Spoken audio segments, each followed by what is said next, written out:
And we visited Harare, and we visited the communities there. Maiman community is also there in Zimbabwe as well. And it's an illusion. Zimbabwe is a beautiful country.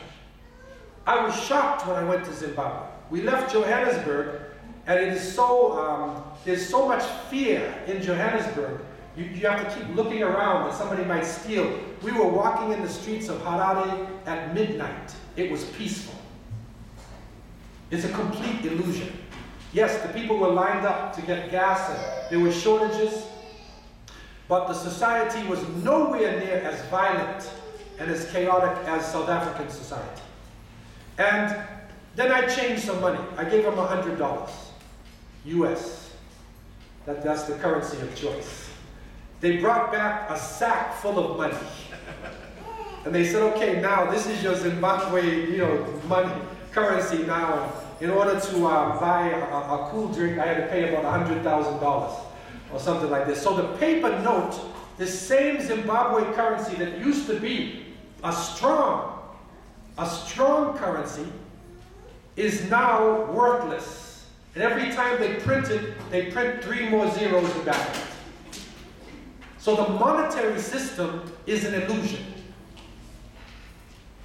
The society itself, prosperity, is also an illusion.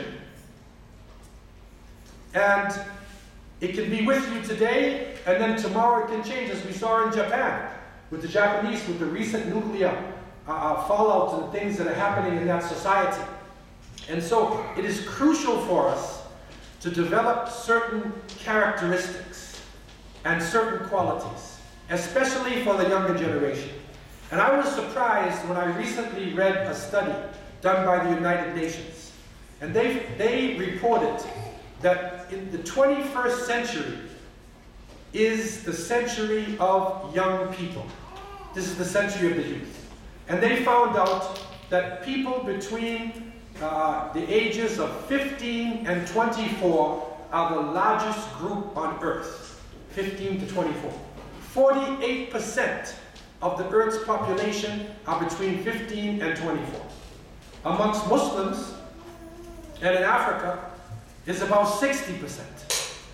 60% of the population. So the majority of Muslims, if you take all of the Muslims and put them out in a field today, you would see the majority of them are young people. And so our community, our survival, will have to be geared toward empowering the younger generation and equipping them to go through the gamut, to go through the tests and trials that they will go through when the whole society is breaking apart. What they found out in this United Nations study, and I want to share just a few points with you. It's a very interesting study done by UNESCO. They said this younger generation is facing 5 crises. There's 5 major crises that young people all over the world are facing. So they're not just talking about Christians. They're talking about everybody in the world. Number 1, violence. The biggest crisis they're facing is violence. As the Prophet ﷺ said, you see his hadith. What would be on the rise? Al-Haraj. Qatl. It would be on the rise. The United Nations said, the violence now, in terms of what is happening in the world, this generation has to face a world of violence. For many of us, the violence was a distant thing. Now it is right in front of you. In many parts of the world, it's a daily thing. Secondly, and it's interesting that they make these points because they reflect on us directly.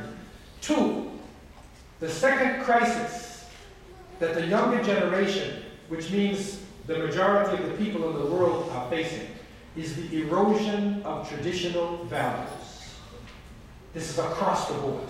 That means that the values that the parents and the parents' parents have brought are now being tested and tried by globalization. So now instead of eating the beautiful biryani or samosas or the things that we love so much, the young people, if you ask them what they want burgers and fries. They want Kentucky Fried Chicken. They want McDonald's. I went I lived in Saudi Arabia for 7 years. And I was shocked last year to enter into Arabia on the eastern side. And after we passed through immigration, the first thing we saw was the Golden Arches. McDonald's is here. That's the first thing we saw when we entered into Arabia. When I went to the Gulf region last year, we went in Ramadan, and it was dark outside, and we left the airport, and the Golden Arches were there, and it said, Ramadan Mubarak. From McDonald's. Ramadan Mubarak. So globalization, the erosion of our value system, this is a crucial thing. So it is important for young people, the language, your language, help them preserve the language. Help them preserve the artistic part of your culture. Calligraphy, sewing, preserve the artistic part. Design your house in a way where you are bringing to life the culture. Because we are under attack. And culturally, there's a new culture that's coming in that wants to streamline us and make us buy all of our clothes at Walmart's, and be happy consumers. So the traditional values is a crucial thing for our community to preserve. And after you teach your native language, try to help the young people to learn classical Arabic language. Alhamdulillah, we have Hufaz, that they have memorized the Quran. The second part of this is to understand it. Because it's not going to be enough just to memorize it. We have to understand it, and we have to put it into practice. So, taking some time out for young people to learn to speak Arabic. I don't mean street Arabic. Classical, Fusha language. The more you learn this language, is the more we come close to the revelation. The Quran is Allah speaking to us. Allah is speaking to us. The Sunnah, the Hadith, the authentic Hadith, is the Prophet ﷺ speaking to us. So if you can understand this in Arabic, it has a profound impact on your very being. So traditional values, it is important for us to culture traditional values. Number 3, disease. This is a great crisis which is spreading around the world. Alhamdulillah, we have to be thankful to Allah subhanahu wa ta'ala that we're living in Canada at this point in time, because Canada has more fresh water than any other country in the world. And fresh water is going to be one of the biggest points of crisis for people in the next 10 to 20 years. Also, in terms of disease, we are protected from a lot of diseases. This is why when a young person goes into the Muslim world and they drink the water and eat the food, they get sick because we're coming out of like a test tube. Because everything is sanitized and purified. So that is a blessing from Allah subhanahu wa ta'ala. I was living in South Africa, and as you know from Kenya, disease is a serious situation. Tuberculosis. Alhamdulillah, South Africa, we have defeated malaria for the most part. But the HIV/AIDS is destroying people. In Botswana, and in some sections of South Africa, they said 1 out of every 3 is HIV positive. So disease will be a crisis that our generation needs to understand and to protect themselves from. Number 4 is poverty. And poverty is also becoming an international phenomenon. It is not something which is connected only to certain populations. It's something which is actually international.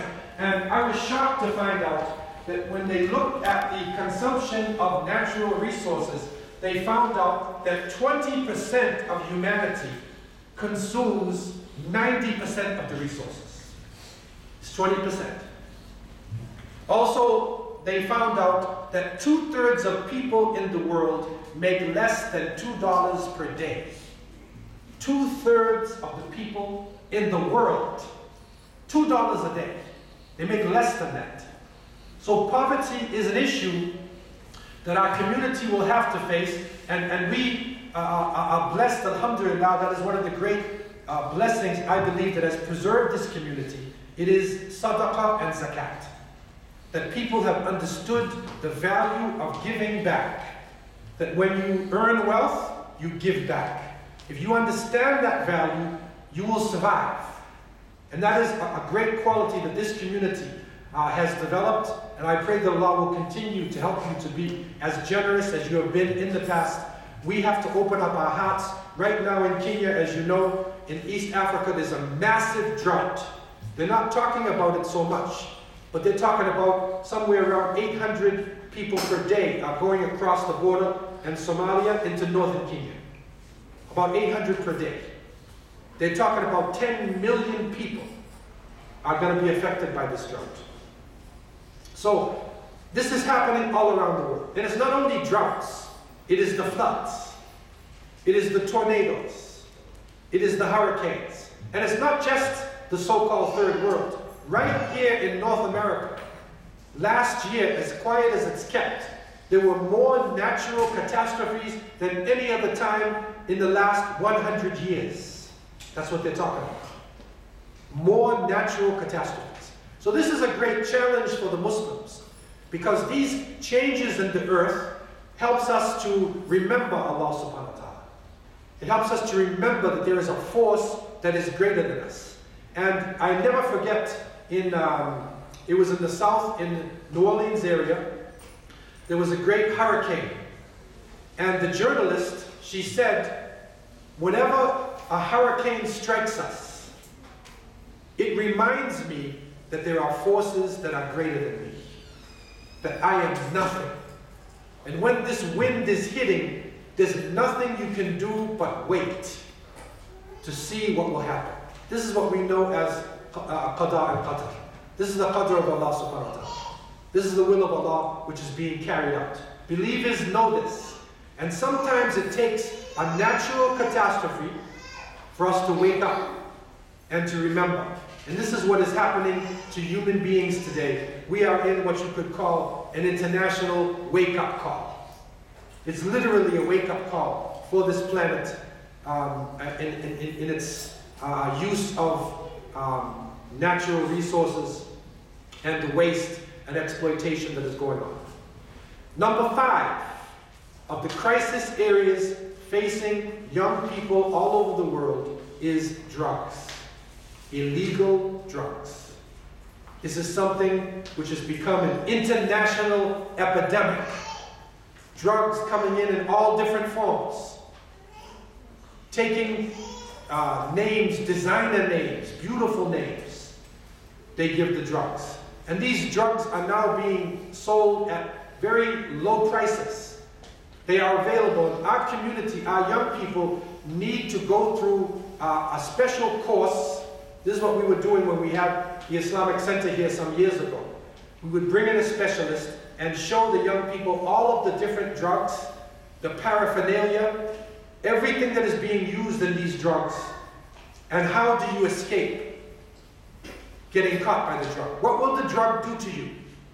I was traveling in South Africa, and I came to Johannesburg, outside of Johannesburg, to a place called Roshni. Many people may know it from your friends from Roshni. And there in Roshni, there was a doctor from Durban. His name was Dr. Anwar Jiva. Anwar Jiva.